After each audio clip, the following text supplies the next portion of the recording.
Hola y bienvenidos al podcast del Padre JP. Aquí con ustedes el Padre JP.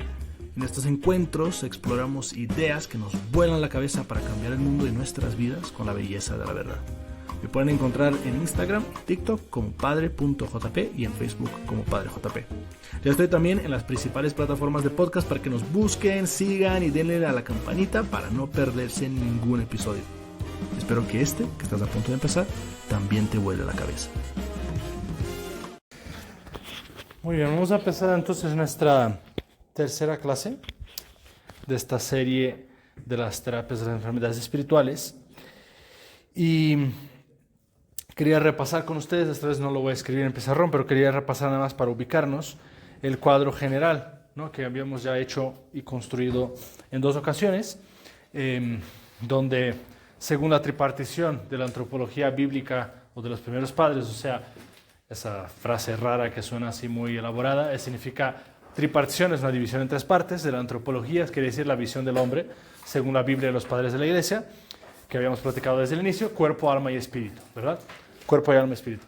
Y habíamos construido el cuadro en base a esa división, diciendo que en cada uno de esos niveles había una serie de enfermedades, ¿no?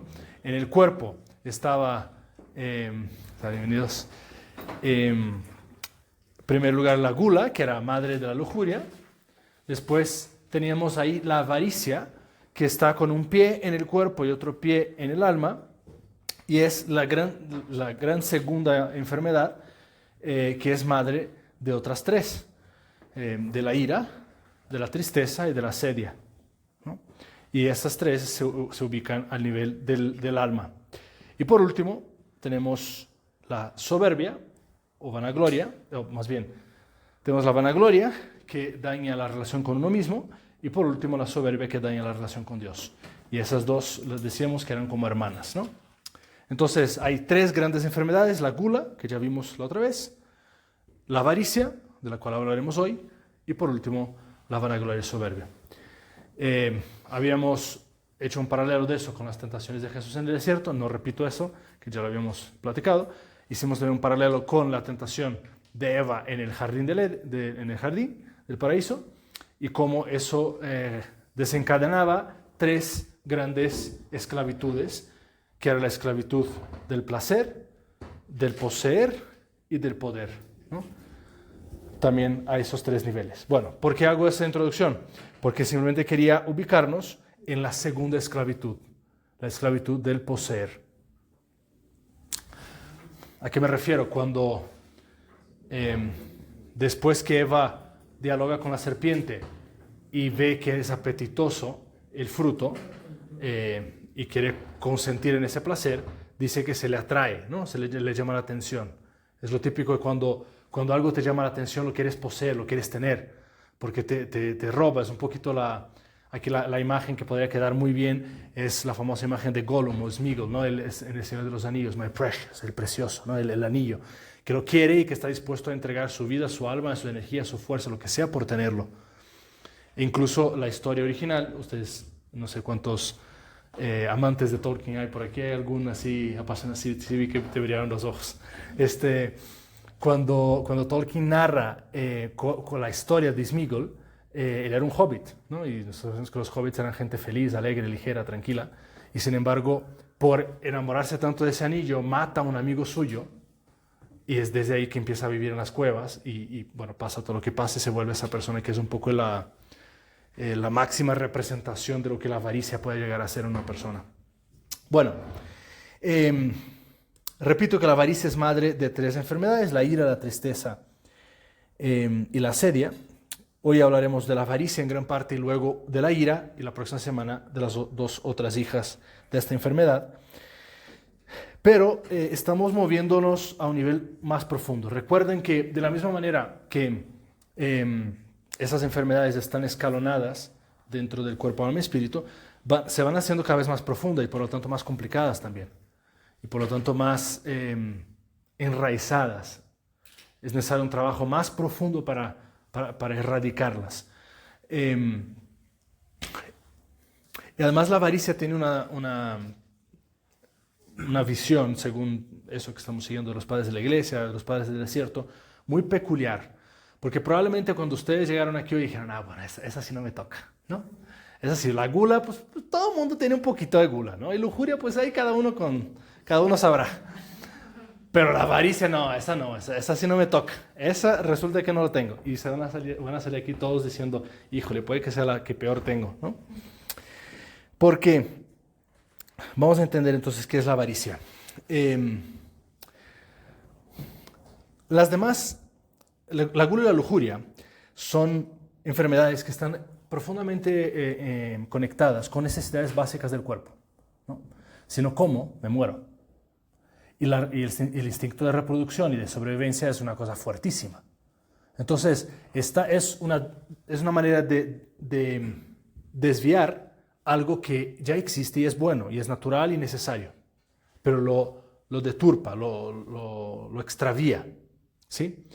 La avaricia, por un lado, también es así, y por eso tiene un pie en el cuerpo y otro pie en el alma. Por un lado también es así porque si yo no tengo bienes, tampoco puedo vivir, tampoco puedo sobrevivir, tampoco tengo para comer, tampoco tengo para protegerme.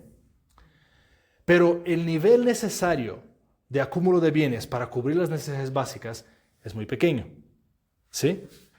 Todo lo que le sigue es proyección de la cabeza. Y entonces aquí es donde pasamos al nivel del alma.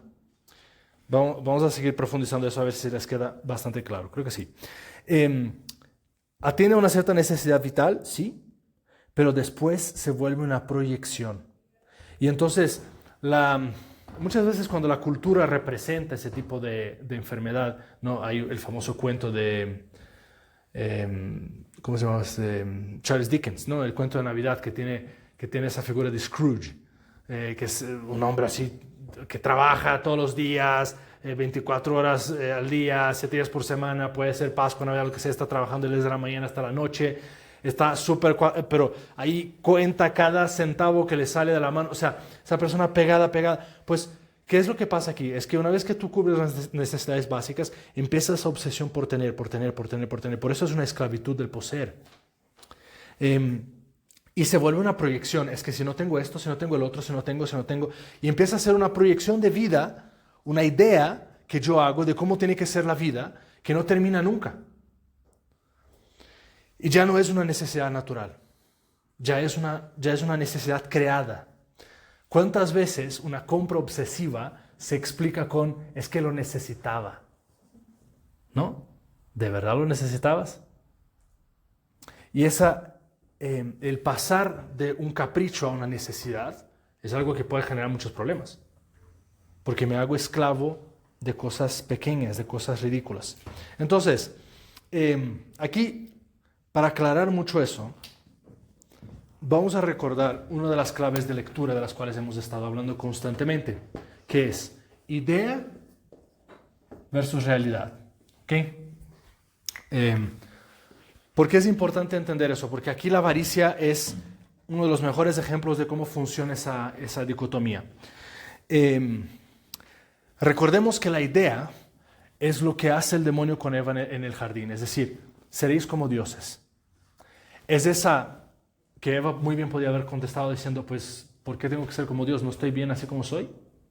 ¿Soy defectuosa o que soy imperfecta? ¿No valgo la pena?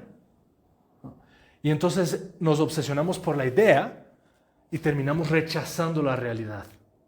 Ese es el gran problema de esa dinámica. Un ejemplo muy fácil, ¿no? Si tú estás constantemente, haz de cuenta, en el mundo de la moda o el mundo del Instagram, ¿no? Que es pura imagen, te obsesionas por los cuerpos perfectos. ¿Y entonces qué sucede? Rechazas tu cuerpo, ¿no? Te obsesionas por las vacaciones perfectas. ¿Y entonces qué haces? Rechazas tus vacaciones. Ves la familia perfecta, porque todo el mundo parece perfecto en Instagram, ¿no? Y entonces odias tu familia. Y empiezas ese desgaste constante entre una cosa y otra. Ahora, en esta lectura de la realidad, los padres de la iglesia dicen, ¿no?, que la idea viene del demonio, es esa sugerencia, esa cosita que pone el demonio dentro de tu cabeza, ¿no? Mientras la realidad es de Dios.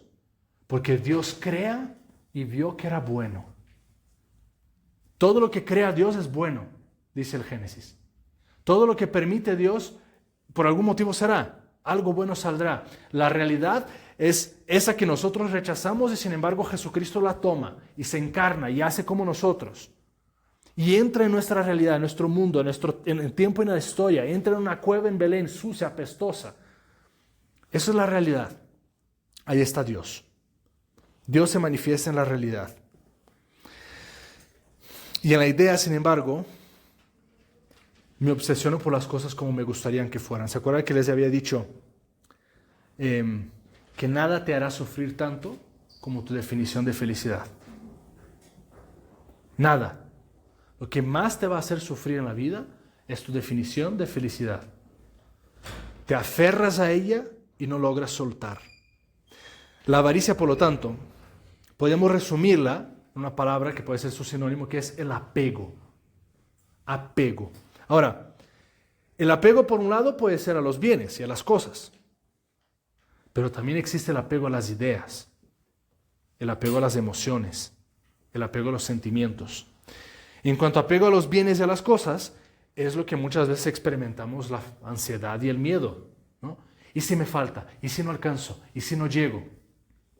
¿Y si no estoy a la altura? ¿Y si me presento a esa fiesta y no tengo ese vestido? ¿No? Y si, en fin, todo está muy relacionado, esa proyección de futuro, idea, que genera la ansiedad, la obsesión, la preocupación, el pánico, está muy conectado con una herida que es la herida del abandono. Porque el avaro es la persona que piensa que nadie se va a preocupar por él. O yo acumulo los bienes y me protejo y me cubro la espalda y tengo y puedo, o voy a estar abandonado y tirado en el mundo. Y esa herida de abandono, como bien saben ustedes, es de las heridas más profundas que todos tenemos, ¿no?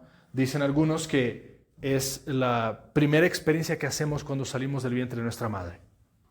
Porque estás una sola cosa con ella por 9 meses, yo siempre digo ahí sentado en un jacuzzi donde la comida llega gratis, ¿no? Y de repente te sacan, te cortan el cordón umbilical y ni siquiera en ese primer momento, ni siquiera tienes el contacto de tu madre y sales al mundo en un golpe que debe ser, o sea, si no fuéramos tan chiquitos sería el trauma por el cual pasaríamos toda nuestra vida curando, ¿no? Y entonces estás ahí aventado a la existencia de la nada y dices, ¿qué es eso? ¿No? Y ese vacío, esa ausencia de una seguridad, algunos dicen que es la primera experiencia, la experiencia más fundamental del abandono y que después se manifiesta de muchas otras maneras. Cada uno lo habrá vivido a su modo. Pero uno piensa que el antídoto al abandono es acumular, porque entonces yo me puedo proteger, yo puedo saciarme, no tengo que confiar en los demás, no tengo que depender de nadie, ¿no? Es muy interesante como cuando tú das un regalo a un niño, el niño abre el regalo y lo disfruta, ¿no? Abre el regalo, un juguete, lo que sea, o la cosa tonta que sea que tú le hayas traído. Cuando le das un regalo a un adulto, lo abre y dice, híjole, ¿cómo le voy a hacer para pagar algo así, ¿no? Ahorita viene su cumpleaños, le tengo que dar una cosa que esté más o menos al mismo nivel, mismo precio, igual de caro, igual de bien atinado, ¿no?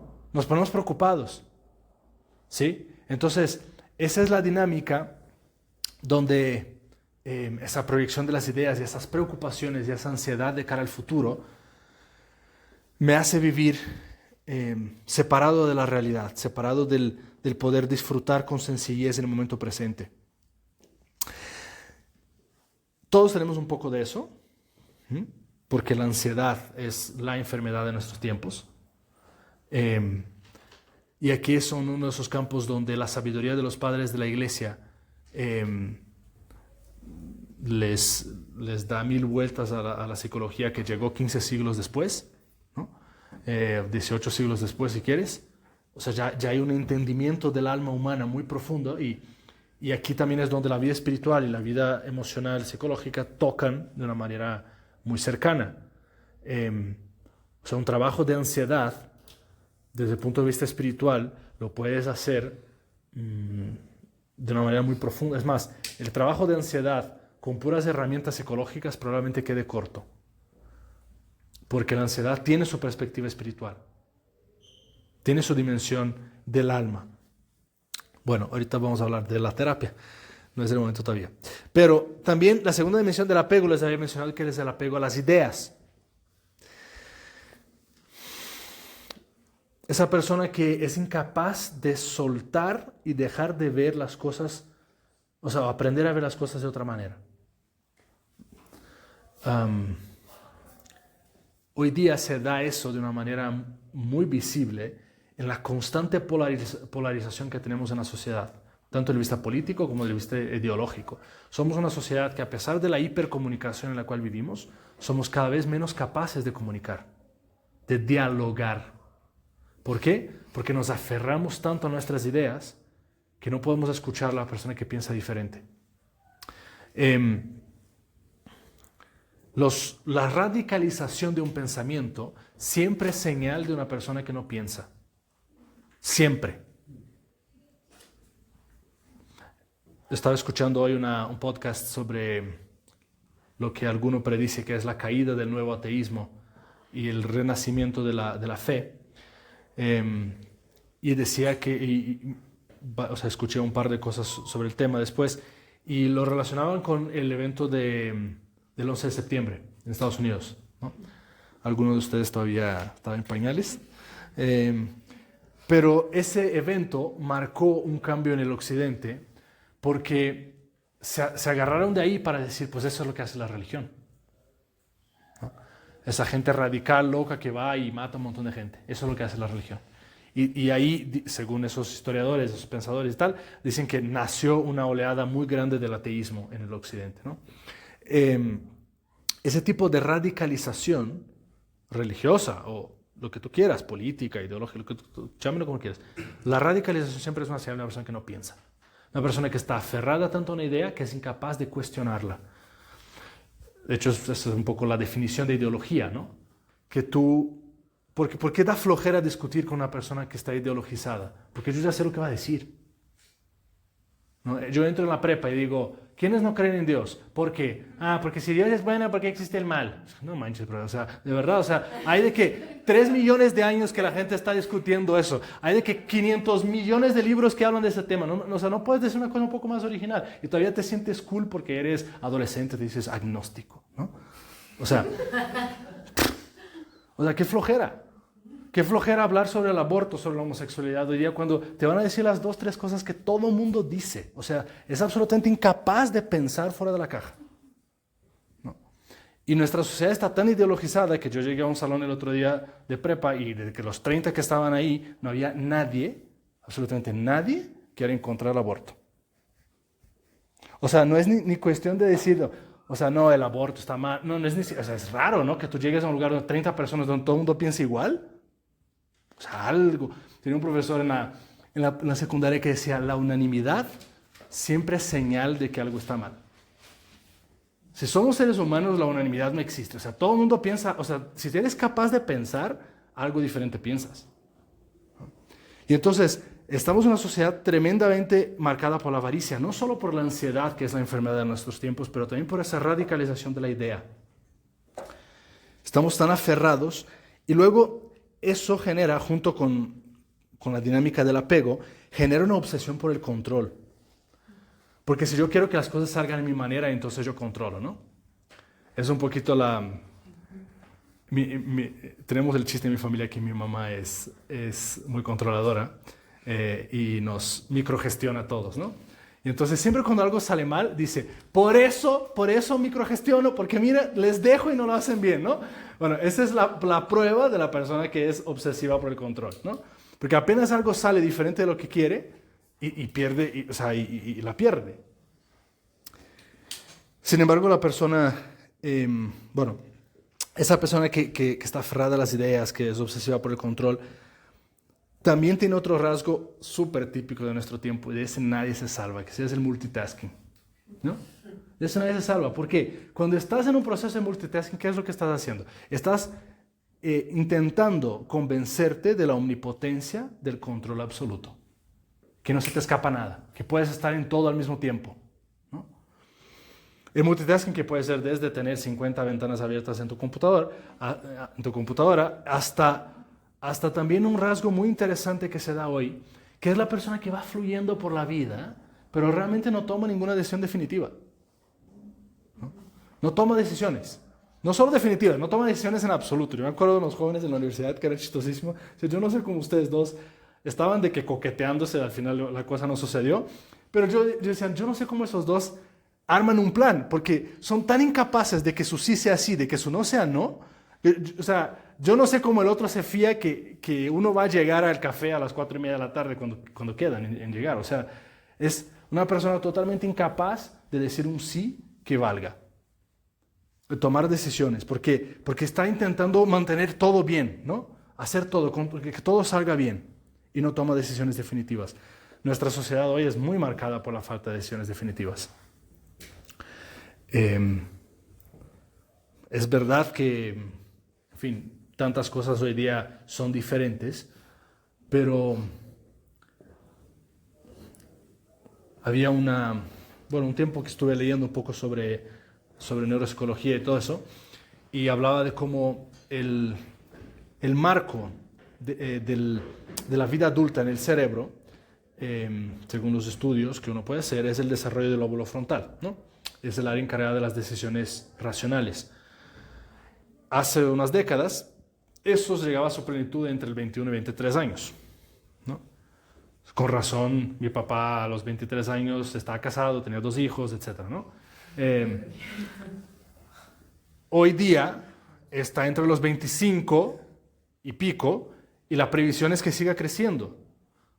¿Eso qué quiere decir? No, claro, es que ahora vivimos más, es porque entonces uno puede ser más niño y puede disfrutar la infancia. Antes la gente trabajaba muy temprano y eran tristes y oprimidos por la sociedad, ¿no? Bueno, sí, algo así, pero también es verdad que estamos creando una sociedad de niños, ¿no? Donde nadie toma decisiones, donde nadie sabe asumir responsabilidades. Y entonces nos sorprende que cuando miras también los índices de depresión, la depresión no se va marcando por cuanto mayor eres, más depresión hay, sino que va creciendo hacia abajo la depresión. Vas encontrando 15 años, 13 años, 10 años, 8 años. Entonces, ¿cómo puede ser? Es una sociedad que creamos una cultura donde no existen decisiones, no existen responsabilidades. Jordan Peterson dice mucho eso. Tú quieres encontrar sentido en tu vida, asume responsabilidades. Y entonces la ilusión del multitasking termina dejándote un gran vacío. Un gran vacío. El apego es un cordón umbilical que hay que cortar con sangre, ¿no? O sea, va a sangrar. Es lo que habíamos dicho, que el pecado no muere de muerte natural. Porque si no, no se cura. Las grandes obras de Dios se hacen con el desapego. El padre de la fe, Abraham, el hombre uno de los más importantes, tal vez el más importante del Antiguo Testamento, el hombre que engendra las 3 grandes religiones monoteístas, ¿no? Génesis 12. Dios llega a este hombre, un hombre que a los 70 años casado con una mujer estéril, seguía viviendo en la casa de su padre, es un hombre que a bit of a late starter, ¿no? Diría en inglés. O sea, una persona que pues, llegó un poquito tarde a la fiesta, ¿no? Y Dios le dice, sal de tu tierra, de la casa de tu padre y de tu parentela, y ve a la tierra que yo te voy a mostrar. Sal, tienes que salir, tienes que cortar, tienes que reempezar, tienes que desvincularte de esas realidades. Fíjense, le dice 3 cosas, y como siempre en la Biblia, nada sobra. Sal de tu tierra, que es la fuente de bienes, ¿no? Antiguamente, o sea, la gente vivía de lo que cultivaba. Sal de tu tierra. Sal de la casa de tu padre. Los afectos, el lugar de protección. Sal de tu parentela, es decir, de tu tribu, la gente que piensa igual a ti, la gente de tu mentalidad. 3 tipos de desapego: de los bienes, de los afectos y de la mentalidad. Si tú quieres volverte el padre de la fe, si tú quieres volverte la persona a la cual yo he soñado para ti, cumplir la misión que yo tengo para ti, tienes que desapegarte de tus bienes, de tus afectos y de tu mentalidad. Una última nota sobre la avaricia antes de la terapia. El avaro es el verdadero ateo.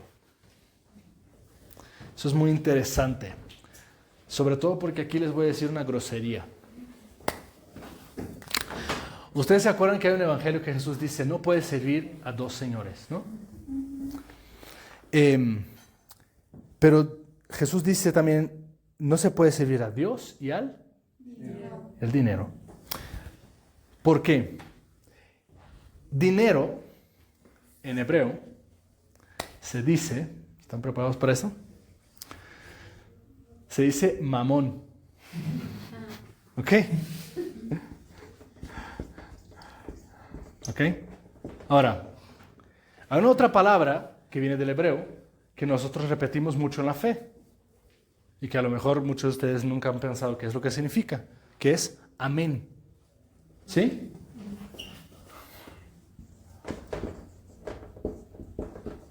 Amén. ¿Ok? En el trabajo de etimologías, cuando tú estás trabajando con etimologías de palabras,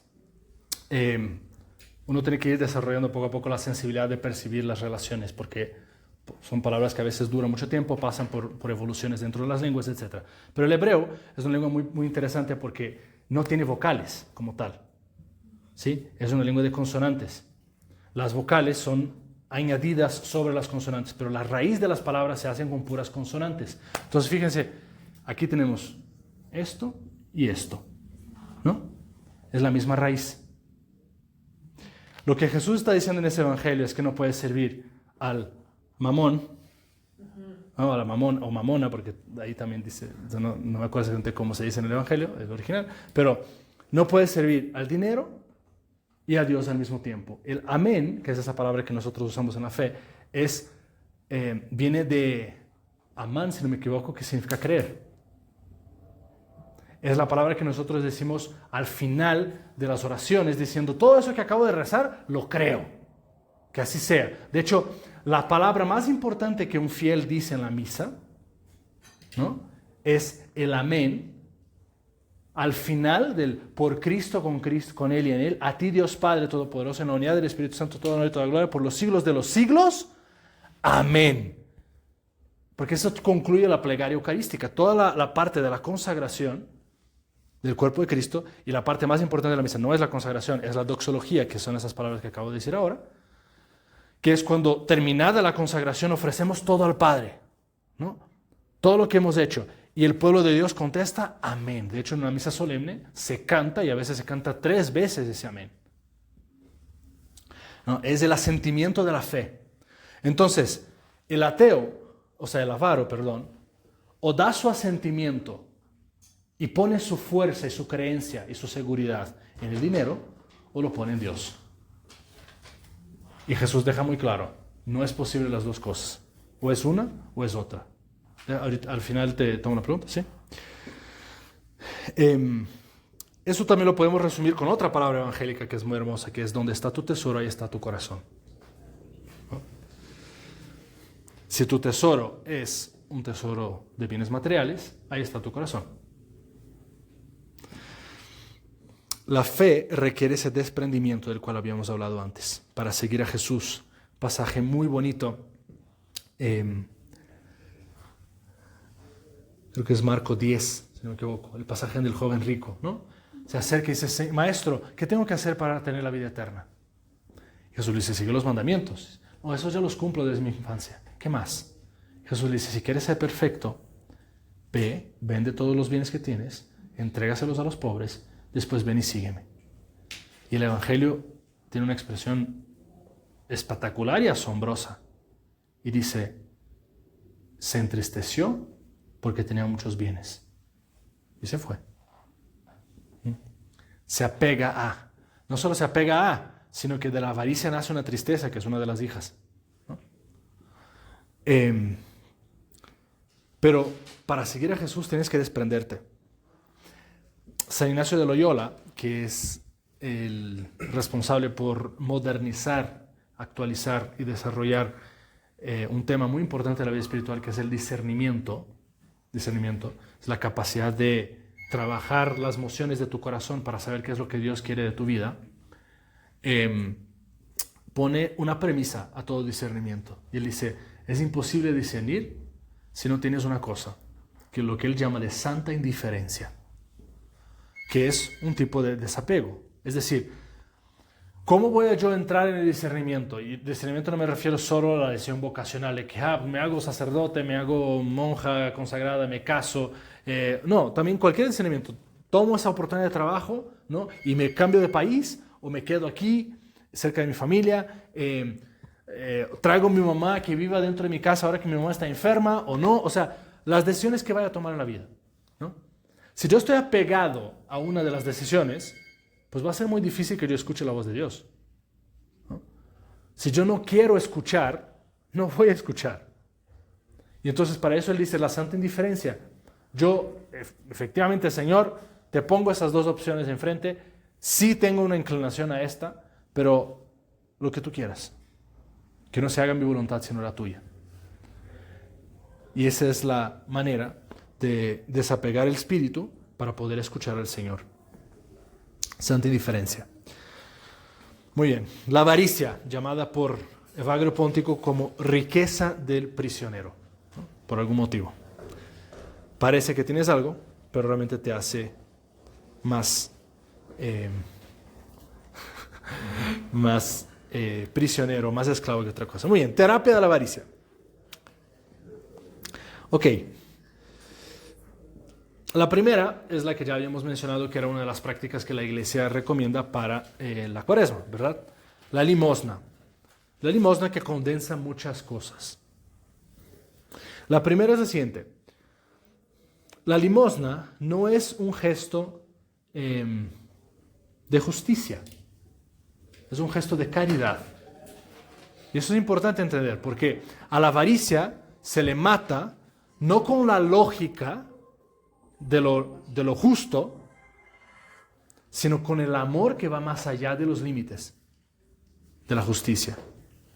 Porque, como habíamos dicho, la avaricia, ya en su dimensión del alma, y por lo tanto en la dimensión también del pensamiento, es muy lógica. La avaricia es muy fría, es muy precisa, es muy exacta, es muy elaborada, como también son sus hijas. Aquí ya no estamos en esa cosa visceral de la gula y de la lujuria, ¿no? Que es que vas y haces y ni piensas, ¿no? Y te atropella. No. Aquí estamos en una persona que le da vuelta y dice, no, es justificado que yo compre esa bolsa de 100,000 pesos, ¿no? Porque la ocasión lo amerita, porque lo tengo, porque lo puedo, o sea, y te haces o sea, de que, es más, si siguieras los silogismos de la lógica de Aristóteles, ahí, impecable, ¿no? Y entonces, ¿cómo se mata esa lógica fría y calculada? Con la lógica de Dios, que supera la lógica humana. Y por lo tanto, la caridad supera la justicia. Tiene que ser una cosa que va más allá, dentro de la lógica del amor. Según el principio de que hay más alegría en dar que en recibir. El Catecismo de la Iglesia Católica, cuando comenta el 7º mandamiento, que es el de no robarás, usa una expresión magnífica que es que nosotros somos administradores de la providencia. Está espectacular esa expresión. ¿Qué es lo que significa eso? Que lo que Dios quiere hacer en el mundo, el amor providente de Dios, que sale al encuentro de las necesidades de los seres humanos, pasa por otro ser humano, que es el administrador de la providencia divina. Los bienes que tú tienes son bienes que Dios te ha dado para que ames, para que hagas el bien, para que repartas el amor de Dios. Dios quiere amar a través de ti. Porque un día das y el otro recibes, ¿eh? Así es eso. Yo me acuerdo de mi infancia, cuando de repente mi mamá llegaba con una bolsa negra y decía, revisen sus cuartos, eso va para donación, ¿no? Entonces íbamos cada uno, sacaba juguete, no sé qué, lo que nos daba ropa, tal, y lo donábamos. Y muy bonito, qué lindo, qué hermoso. Unos años después, estamos nosotros viviendo, nos mudamos a una ciudad que tenía un río, dejamos toda nuestra mudanza dentro de una casa, nos vamos a pasar Navidad en la casa de mi abuela, y estamos ahí, y era diciembre del 99, cuando un tío llama a mi papá, oye, ¿no te mudaste a Itajubá? Era el nombre de la ciudad. Y mi papá, sí, ¿por qué? Dice las noticias que está lloviendo demasiado allá, que unas inundaciones tremendas. Mi papá se acerca a la televisión y ve nuestra casa. Se ve el techo nada más. Perdimos todo en absoluto. O sea, la única de las pocas cosas que sobraron fue porque unos amigos de esa ciudad entraron a nuestra casa y rescataron, o sea, en el pánico del momento dije, ¿qué podemos salvar para que les sirva para toda la vida? Y salvaron algunas fotos de boda de mis papás. Todo lo demás lo perdimos, ¿no? Y entonces un día das, el otro recibes, y en ese tiempo nos tocó vivir de pura donación, o sea, de empezar de cero, cero, cero, cero. Dentro de la limosna y de eso que castiga o que pone un límite a ese raciocinio tan frío de la avaricia, hay una práctica de la iglesia que es muy importante y muy poco hablada hoy día. Hasta da un poco de miedo hablarlo, ¿no? Que es el diezmo. ¿Qué significa eso? Hay una tradición que puede parecer medieval, pero sigue vigente, que es la invitación donde los cristianos, como gratitud a que todo lo que reciben viene de Dios, le dan al Señor, a través de una obra de caridad, a través de la iglesia, a través de lo que quieran, una 10ª parte de su sueldo.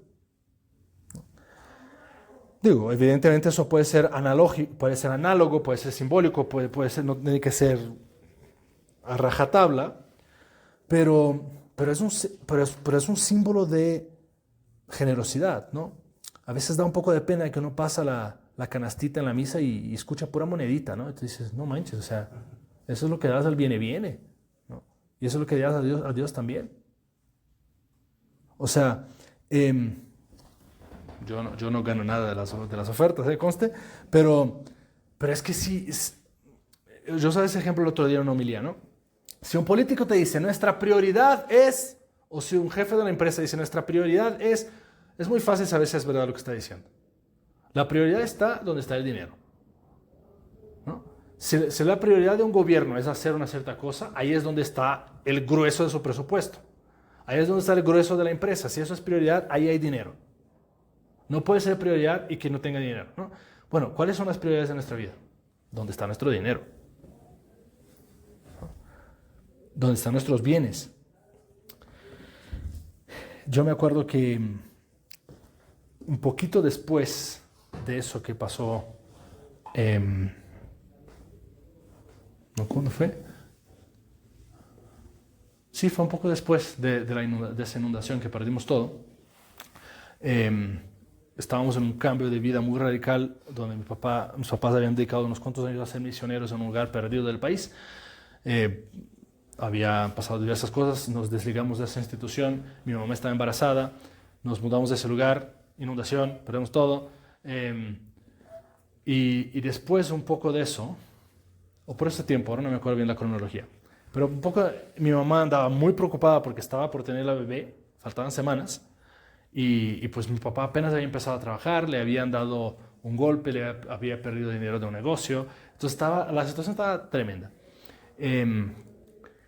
Y para no hacerles el cuento largo, estando en una misa un día, mi mamá, sola, en una iglesia ahí del pueblo, estaba llorando muchísimo y al terminar de la misa una señora se acerca y le dice, oye, ¿qué pasa? ¿Puedo ayudar? O sea, y mi mamá le explica un poco la situación. Pues es que acabamos de mudarnos acá, hemos perdido todo, o sea, yo no sé qué va a pasar con esta bebé, o sea, estoy muy preocupada. Y esa señora le dice, bueno, fíjate que justo en el grupo de oración aquí de la parroquia, estábamos haciendo una subasta de una joya para alguna causa que íbamos a regalar, o sea, no sabíamos bien qué. Y pues yo creo que ya encontramos la causa, ¿no? Resulta que esa señora era una médica y además le dice a mi mamá, bueno, pásame tu contacto, nos ponemos de acuerdo y tal. Y fue quien hizo el parto de mi hermanita. Y después, cuando ya fueron a arreglar cuentas en el hospital, ella no había cobrado absolutamente nada. Y como además mi mamá llegó de urgencia al hospital, resulta que el único cuarto que estaba disponible en el hospital era el más caro de todos, ¿no? Y ahí la pusieron, ¿no? Mi papá había apenas ganado, yo creo que el primero o segundo sueldo de la empresa donde estaba trabajando, y en la conversación con mi mamá después del parto, estaba diciendo, oye, ¿qué nos va a pasar? ¿Y el dinero qué va a pasar? No, resulta que la médica dijo que no va a cobrar, que eso, que el otro. Y mi papá decía, muy bien, entonces voy a pagar el diezmo. Y mi mamá, ¿cómo? Pero es que lo que estás ganando es de que apenas nos alcanza para lo que está... No, o sea, va a pagar el diezmo. Mi papá le paga a la parroquia y unos días después que mi hermanita ya estaba en la casa, estábamos rezando el rosario en la sala, me acuerdo perfectamente de esa escena, cuando suena un timbre. Y cuando abrimos la puerta habían 2 camionetas llenas de cosas para niños. De que cuna, ropas, juguetes, lo que te puedas imaginar, ¿no?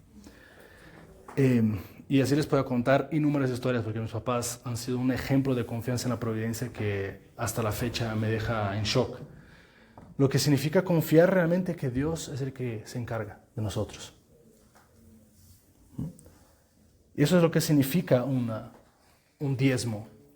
Es que yo sé que no como de mi cartera, como de la mano del Padre. Y esa vivencia en la confianza del Padre es lo que hace la belleza de la pobreza de espíritu. Y esa es la segunda gran terapia de la avaricia. Bienaventurados los pobres de espíritu, porque de ellos es el reino de los cielos. Hay una libertad del que vive el desapego.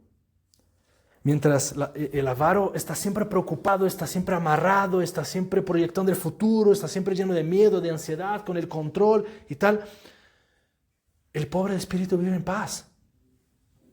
Vive sereno, es ligero. Y por lo tanto tiene toda esa fuerza para amar. Puede escuchar la voz de Dios, porque dentro de ese desapego vive esa santa indiferencia de la cual hablamos. Y además vive con la seguridad de que de Él es el reino de los cielos. Un reino es una cosa que heredas, ¿sí? No es una cosa que tú construyes. El pobre de espíritu sabe que suyo es el reino de los cielos, que se le da todo, que el Padre Dios se encarga de todo. Esa pobreza de espíritu que nos permite esa libertad para amar, porque evidentemente el avaro no sabe amar, porque el avaro es ateo, o adora y ama el dinero, o adora y ama al Dios verdadero, ¿no? Se concreta dentro de ese espíritu de la pobreza en algo que quería también comentar brevemente, porque uno puede pensar que eso es simplemente para quienes hacen un voto, ¿no? De pobreza. Ustedes saben que los religiosos hacen votos de pobreza, castidad y obediencia. Y entonces uno podría pensar que la virtud de la pobreza es una virtud nada más para quienes hacen ese voto. Sin embargo, no, es una virtud para todo cristiano. De hecho, las bienaventuranzas, la cual acabo de citar ahora, Jesucristo explícitamente dice en el Evangelio de San Mateo, en el capítulo 5, la habla a sus discípulos, ¿no? A sus seguidores. Eso es para todos sus seguidores. Bienaventurados los pobres de espíritu.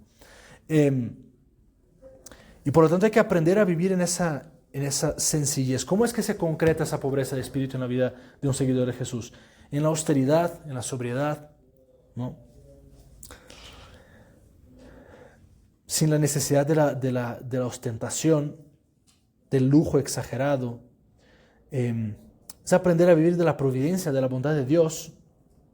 Mi hermana grande tiene un dicho hermoso en su casa, que es cuando sus hijos empiezan a hacer berrinche, en el tipo, ¿no? Que lleva a los niños, tiene 4 hijos, entonces imagínense la aventura que es ir al súper con los niños, y ya saben que los niños hacen de todo por conseguirse un juguete nuevo, un dulce nuevo. Entonces el dicho es, entra algo nuevo, sale algo antiguo.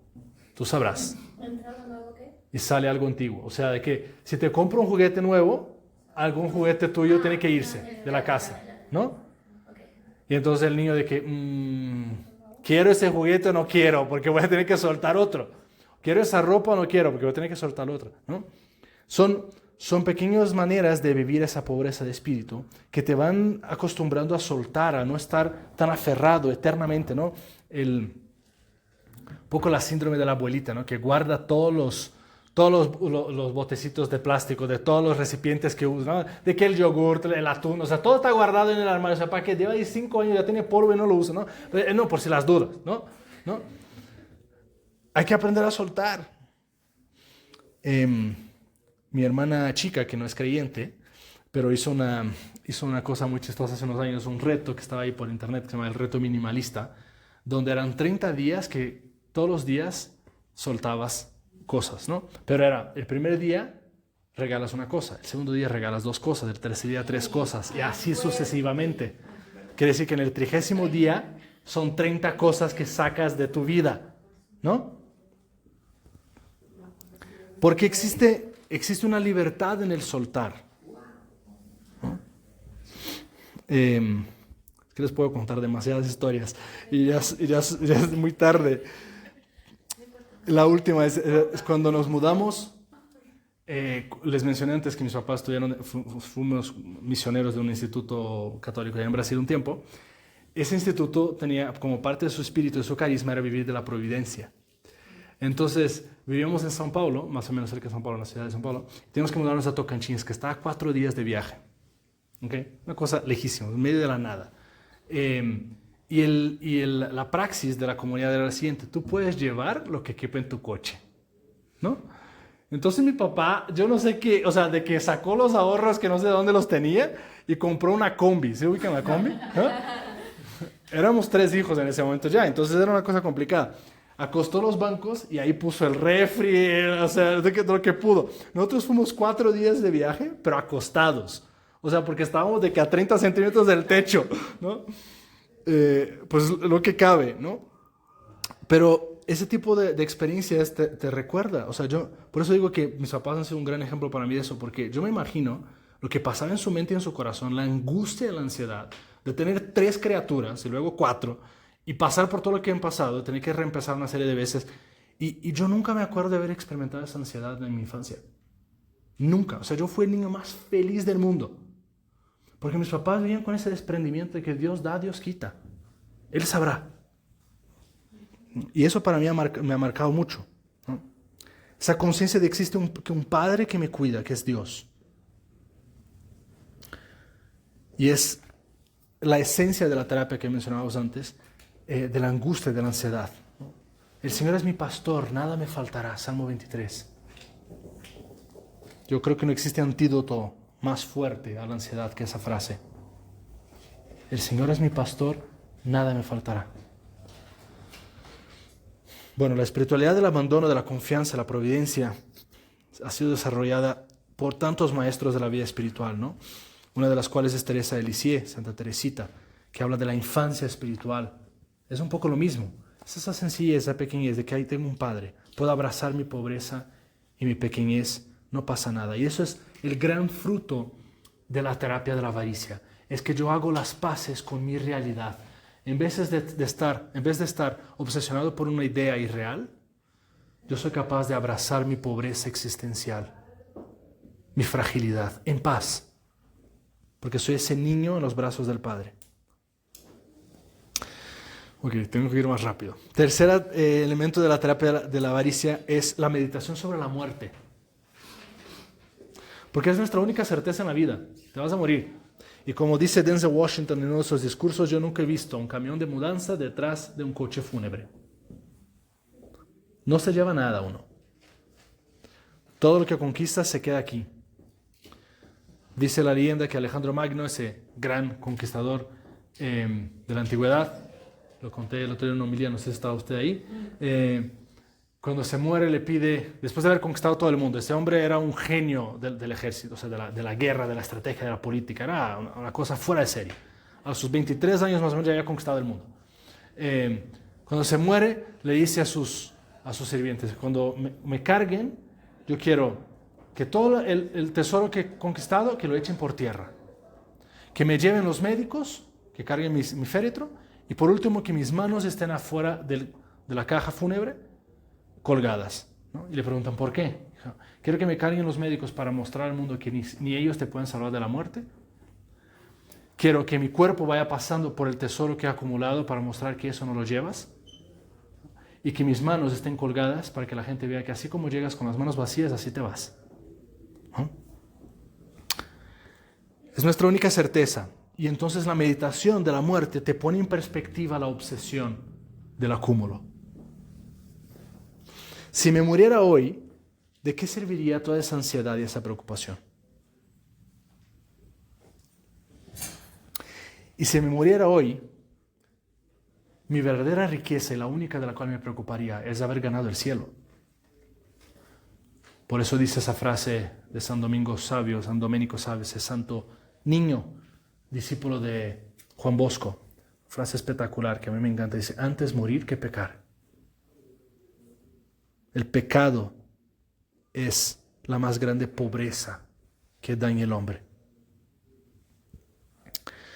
Por último, la terapia del deseo dentro de esa terapia de la avaricia. Pocas preguntas me han hecho llegar a un oro tan brillante y hermoso en mi vida como la siguiente. ¿Cuáles son los deseos más profundos de tu corazón? Puedes dedicar bastante tiempo a hacer esa introspección y responder a esa pregunta. Hay que ser cuidadoso con lo que deseas, con lo que cultivas en tu corazón, porque un capricho fácilmente se vuelve una necesidad.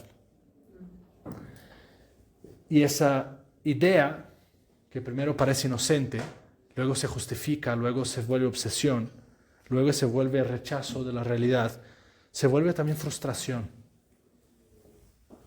Y esa frustración, fruto de la avaricia, es lo que genera la ira, que es su primera hija, de la cual hablaremos ahora.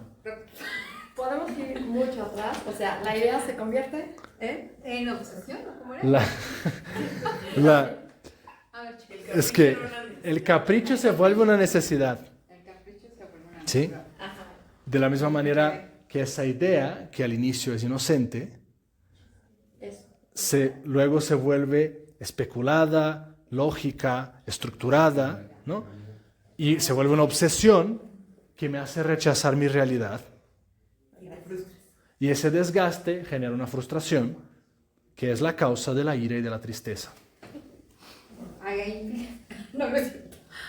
Okay. No se preocupen, por eso lo estoy grabando.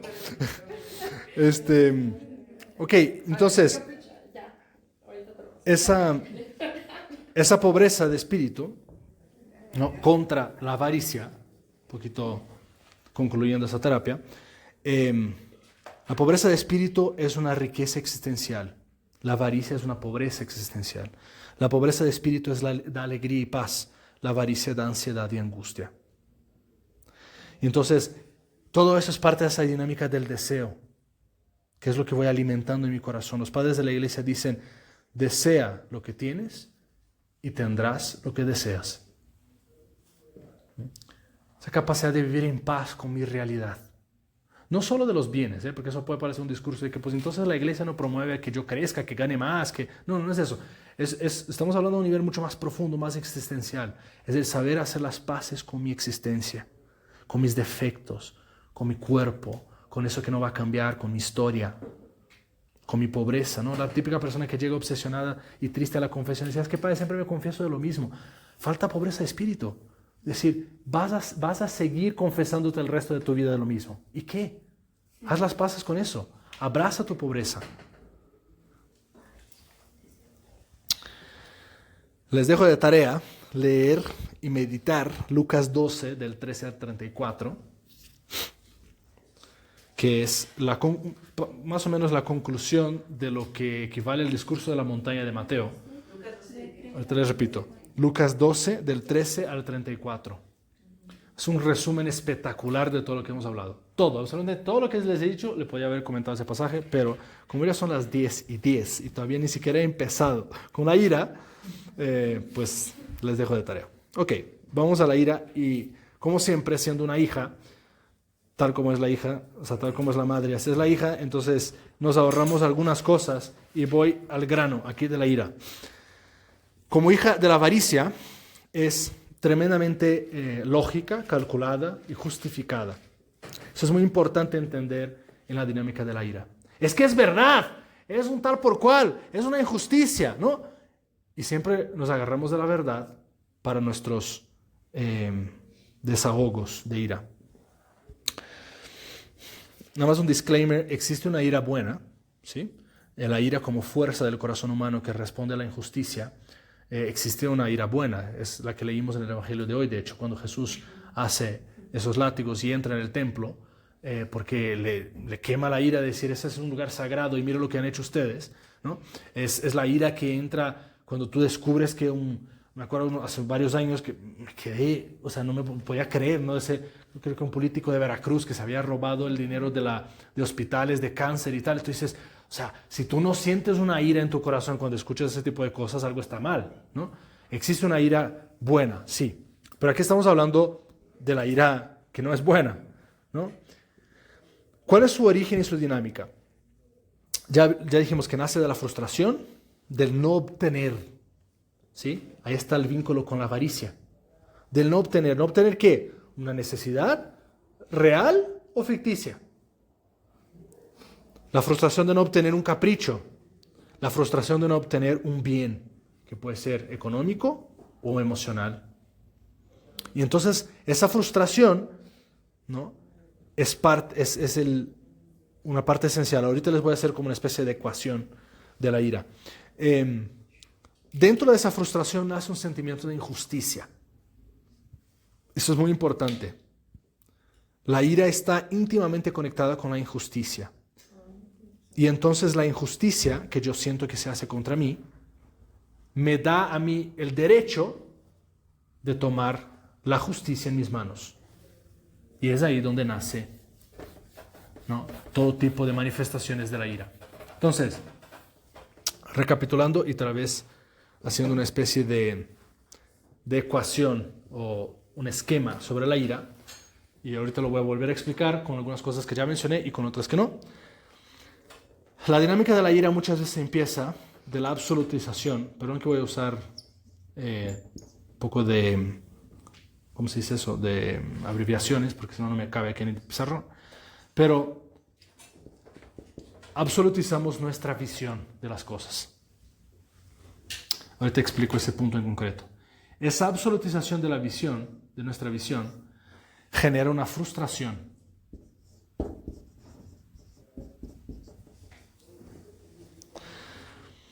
Que por medio del victimismo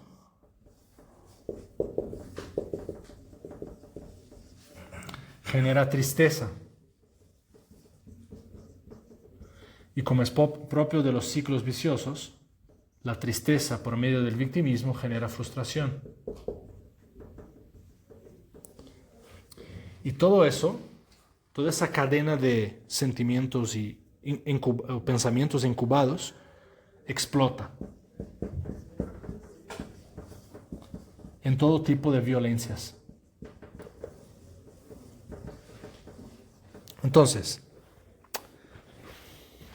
¿qué significa que absolutizo mi visión de las cosas? Es lo que mencionaba, ese apego que uno lo justifica como lo necesito, es importante, es injusto, ¿no? Todos nosotros interpretamos las cosas, ¿no? Mucho más allá de los datos que realmente los hechos, de las experiencias concretas. Siempre hay mucho más de lo que yo pienso. Es el típico ejemplo que yo uso. Es llegas a tu casa y tu hermana, tu hija, está barriendo un objeto que está roto en el piso. ¿Qué es lo que piensa? ¿Lo que piensas? Que está intentando, ¿no? que rompió algo tuyo y está intentando ocultarlo. Pero no necesariamente. O sea, tú lo que viste objetivamente es una persona barriendo unos objetos rotos. Pero el resto de la historia te lo contaste en la cabeza. ¿Sí? Y entonces cuando tú no eres capaz de dudar de la historia que te estás contando, te aferras a avaricia, a tu visión, a tus ideas, a tu manera de ver las cosas. Y esa absolutización de mi pensamiento, de mi interpretación, genera una frustración, ¿no? Porque la misma dicotomía de la idea-realidad. ¿Por qué? Porque eso que lo necesito, eso que es importante, eso que es injusto, me causa una frustración. Y entonces, esa frustración, como no puedo colmar ese deseo que he incubado en mi corazón, genera tristeza, pero a través de una dinámica muy importante que es el victimismo. ¿Qué es el victimismo? Es ese estado donde yo delego a los demás la capacidad de hacerme feliz. Cuando yo me pongo en la posición de víctima, donde yo no puedo hacer nada, donde yo soy impotente, donde la culpa es de todo el mundo menos mía, donde la responsabilidad es de todos menos mía, ¿qué es lo que estoy haciendo yo? Me estoy dando una autodeclaración de suicidio, ¿no? Yo no puedo hacer nada por mi vida. Y entonces esa dinámica del victimismo hace que ruede ese ciclo, ese vicioso, Y eventualmente, eso que está ahí siendo incubado y generado en el corazón, eventualmente explota. En algún momento va a explotar. De hecho, Jordan Peterson dice que el victimismo genera rencor, el rencor la resignación y la resignación lleva a la violencia. ¿No? Y yo siempre cuando comento eso digo, Confer, 8 de marzo aquí en esta ciudad, ¿no? Que tienes que poner el ejército en la calle porque de una causa que tiene lo suyo, se ha generado una especie de odio tan visceral sobre esas temáticas que se manifiesta de una manera muy violenta. Y entonces una cosa que debería ser pacífica, que estamos defendiendo los derechos de la mujer, que es algo lícito, bueno, necesario, etc., termina por no ser una cosa de que no salgas a la calle, pon el ejército, protégete, porque eso se vuelve una guerra campal, ¿no? Nuestra sociedad está plagada de victimismo. Nosotros vivimos en una sociedad donde todo el mundo busca saber cuál es el grupo minoritario al cual perteneces para tener privilegios, ¿no?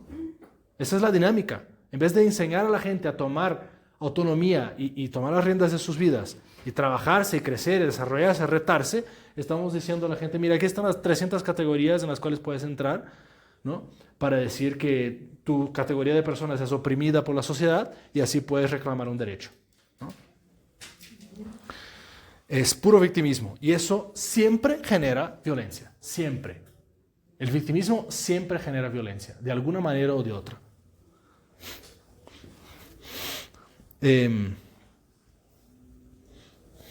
Ok, esa explosión, que llaman violencia, se llama también, o podríamos decir que son hijas de la ira, la violencia, la venganza, el rencor, la maledicencia, la impaciencia, todas esas son hijas de la misma madre. ¿Y cuánta destrucción causa la ira? Es importante entender eso, que la ira, en un arrebato de ira, tú puedes destruir cosas que tardaste años para construir. Es la historia de la niña que llega llorando un día a mi oficina de la náhuac y me dice que el día anterior su papá, habiendo pasado de copas, le dice a su mamá en una discusión enojada, dice, qué triste, ¿no? Vivir con una persona que no amas. Pues ese tipo de cosas después no lo reconstruyes, ¿no? Son verdaderas bombas atómicas que nos echamos unos a los otros. Y todo eso sucede en un momento de ira. La ira es lo que los padres llaman de un demonio rápido, o sea, es una cosa que sucede rápido y genera mucha destrucción. Y en ese movimiento rápido, a pesar de haber sido lógico y justificado previamente, luego en su momento de acción y su manifestación nos hace perder la lucidez. Y por lo tanto, actúas como una bestia, ¿no? Es una cosa tan fuerte esa dinámica de la ira que Moisés, el gran liberador del pueblo de Israel, que saca el pueblo de Egipto de la esclavitud, los conduce, aguanta todo tipo de problemas, dificultades, retos, ¿verdad? Sobrevive todo eso, pasa el desierto. Moisés pierde la tierra prometida por un arrebato de ira. Cuando baja de la montaña y ve que el pueblo está adorando el becerro, tira las tablas de los mandamientos en la tierra y las destruye. Y Dios le dice, por ese arrebato de ira no entrarás en la tierra prometida. Y fíjese qué interesante. Después vamos a comentar en la terapia de la ira. Bienaventurados los mansos, porque heredarán la tierra, dice Jesucristo, ¿no? Luego lo explicamos. Ok, terapia de la ira. La primera cosa es el perdón. Es un poco lo que equivale a la limosna, ¿no? Dijimos que la limosna, como gesto de caridad, es un gesto que va más allá de la lógica calculada de la justicia. El perdón no es un gesto de justicia, es un gesto de amor. Es diferente del excusar, ¿no? Excusar. Hay una culpa que luego veo que no es tuya, que no te toca y te la quito. Eso es lo que significa la palabra excusar etimológicamente. Te quito la culpa que no te toca. El perdón, en cambio, es un perdono. Es un don potenciado, más grande, ¿no? Es un regalo que yo te hago. No es una cosa que mereces. Es más allá de la justicia. Es lo que Juan de la Cruz lo pone magistralmente en: pon amor donde no hay amor y encontrarás amor. Ese perdón se hace de manera muy clásica delante de la cruz, mirando la cruz. Ese ejercicio del perdón, que lo puede hacer, voy a desarrollar un poco eso porque es algo importante de esa terapia. Y ya voy terminando, tengan paciencia. Dentro de la cruz, la primera cosa que yo veo mirando la cruz es que yo no soy tan inocente. Porque la dinámica de la ira está íntimamente conectada con la injusticia, ¿no? Es injusto que me hagan eso. Yo no merezco eso. Entonces tú miras a la cruz y dices, bueno, puede que sí lo merezca. Porque yo no soy tan inocente. Aquí me acuerdo de una señora ya muy anciana que conocí, que era muy chistosa, y me dice que en la escuela era tremenda, que iba a una escuela de monjas y hacía de todo, ¿no? Y era tremenda esa señora. Pero nunca la cachaban. Dice, yo era demasiado inteligente, todo lo que hacía nunca me cachaba. Y un día entonces la monja le saca del salón y le da una regañiza de esas que, o sea, ni sabía de dónde le venían los palos, o sea, por todos lados, ¿no? Y resulta que justo eso que le estaban regañando no lo había hecho. O sea, y entonces estaba en shock, decían, no puede, o sea, y entonces decían, no, oye, de verdad, eso sí no lo he hecho, o sea, de verdad, eso sí no. Y entonces la monja se queda parada hace un rato y dice, bueno, entonces por todas las que hiciste y no te caché, ¿no? Y ella me contaba, bueno, eso sí la merecía, ¿no? Eso sí. Entonces ya acepté el regaño, aunque fue injusto, pero sí lo acepté, ¿no? Bueno, es un poco esa dinámica de que puede que esa injusticia no me tocaba, pero al fin de cuentas yo no soy tan inocente.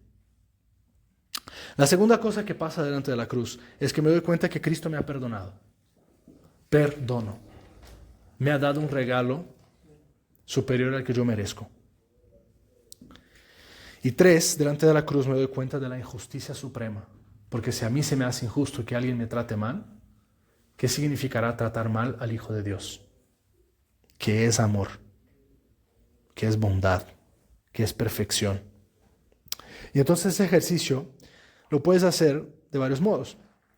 Uno que me gusta recomendar mucho es escribiendo, ¿no?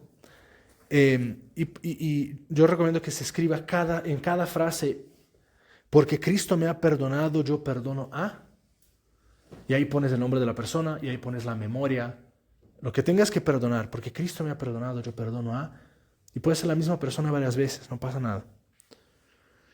Otra manera de hacerlo es escribir una carta a esa persona, no con la intención de entregársela, pero con la intención de soltar, ¿no? Es un ejercicio también psicológico muy bueno. Y al final esas hojas las puedo quemar o puedo hacer cualquier gesto simbólico como esa representación de que eso lo he soltado, lo he dejado en el pasado. Otra cosa muy práctica del perdón es no traer trapos viejos y sucios al presente. Si yo he perdonado algo, lo dejo en el pasado. Es muy importante eso. Es la típica pareja que está 50 años discutiendo de lo mismo que sucedió, ¿no? Y aunque estoy enojado porque dejaste los zapatos tirados, todavía no te perdono de la vez que hace 20 años hiciste. Entonces es imposible. Es imposible que la otra persona se redima. Porque yo nunca le doy a ella la posibilidad de redimirse. No le doy el beneficio de la duda, no le doy la oportunidad de empezar de cero, ¿no? Una niña una vez me dice, dentro de un contexto donde ella sabía que su papá le había fallado a su mamá, un desastre, le dice, y ella lo había tomado muy personal, para ella era una cosa de que yo no soy suficiente, ¿no? No soy suficiente porque mi papá pues, nos ha dejado. Y entonces toda su vida era cargar con esa insuficiencia. Y entonces estaba en un momento de cambio de su vida y tal, su papá entra y empieza a dar una serie de consejos, ni le escuchó, ella se sintió súper es que no manches, de verdad, no, nada de lo que yo pueda hacer, mi papá me va a ver como suficiente. Y yo le digo a ella, y nada de lo que haga tu papá va a ser suficiente para ti, ¿no? Porque claro, no lo has perdonado. Y entonces, no le doy al otro la posibilidad de redimirse. Eso se hace, como segundo elemento de la terapia de la ira, relativizando mi punto de vista. Si la ira empieza de absolutizar mi manera de ver las cosas, yo tengo que relativizarlo. Igual y estoy equivocado. Igual y hay cosas que yo no estoy viendo. Igual y hay elementos que yo no entiendo de esa historia. Y el renunciar a esa absolutización también hace una pelea contra mi victimismo. Renunciar a esa esclavitud que genera tanta tristeza. Aceptar los no que la vida me da y abrazar mi pobreza, mi imperfección, mi pequeñez. No aferrarme tanto a lo que yo pienso, a cómo yo pienso, etc. 3. Una cosa muy importante de la terapia de la ira es controlar mi imaginación. La imaginación nos juega chueco y te hace unas películas de venganza que vamos, o sea, ni Christopher Nolan con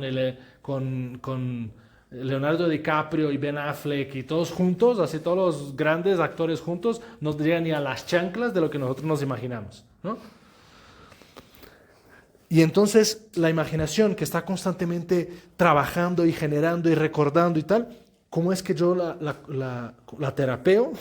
¿Cómo hago ese proceso de terapia? Recordando y cultivando lo bueno. Recordar y cultivar lo bueno. Hay una ley básica de la vida humana, es que tú cosechas lo que siembras. Vas a cosechar en tu corazón lo que siembras. Si cosechas odio, rencor, recuerdo de lo malo, eso es lo que vas a cosechar. Esas películas de enojo, violencia, también pueden ser incluso sádicas, suicidas, ¿no? Hay mucho de esa dinámica del odio hacia uno mismo. Mi vida que no vale la pena. Y entonces tengo que cultivar el valor de la vida, celebrar la vida, celebrar lo bueno. Por último, la última terapia de la ira es rezar por los enemigos. Los padres de la iglesia dicen que la ira es un demonio, es un espíritu que no te permite rezar. Porque cuando estás enojado, apenas haces silencio, ¿qué es lo que sucede? Todo viene, ¿no? Como un reflujo así que viene quemando y exactamente pasa lo mismo. Apenas haces silencio, todo el odio y el enojo viene a flor de piel. Y entonces el poder rezar por quien te hace daño no solo es el símbolo máximo del cristianismo, porque Jesús nos dice que hay que amar a nuestros enemigos y rezar por ellos, porque amar a los amigos los paganos también lo hacen, dice Jesús, ¿no? Pero esto es una prueba de que tu corazón está perdonando. Aquí les dejo de tarea investigar quién fue Immaculée Ibajiza, ¿no? En su libro de Sobrevivir para contar, ¿no?